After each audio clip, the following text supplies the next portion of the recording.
চালু থাকে, তাহলে আমরা আমাদের ইয়াং জেনারেশনকে একটি উন্মুক্ত আলোচনা সভার আয়োজন করেছি। এই কারণে এটা আমরা নিজেরাই যদি ঠিক করি তাহলে এটা থেকে সমাধান পাওয়া যাবে। এবং অনেক কৃতজ্ঞতা জানাই যে আপনারা কল্পনা শুনবো এবং আপনাদের মাধ্যমে প্লেয়ার যদি চিন্তা করি যে এই 4-5টা আমাদের স্টেট, আমাদের ক্রিকেট বোর্ড এবং এনএসসি বা কিছু পারফরমেন্সের কিছু কম্পিটিশন থাকে, ইনশাআল্লাহ আগামীতে আরো সামনে যেতে পারবো।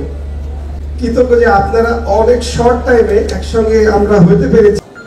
দলের মহিলা ক্রিকেট দলের আমাদের গর্ব পান্না বা অত্যন্ত শ্রদ্ধেয়ভাজন ব্যক্তি, আমাদের পারফরমেন্সেরও অনেক ঘাটতি রয়েছে। যেরকম আমরা উজ্জ্বল ভবিষ্যৎ আমরা ঢাকা প্রিমিয়ার লিগ বলি, Dhaka premier league maximum player Dhaka premier লিগে খেলে।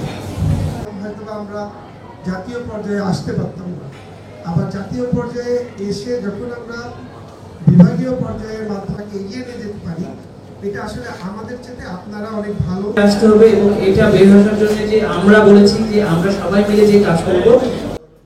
বর্তমান যারা ক্রিকেট খেলছেন তারা আসসালামু আলাইকুম। ধরুন আপনারা বলবেন যে জিনিসটা দরকার আমাদের যে টিমের জন্য, আর বিশেষ করে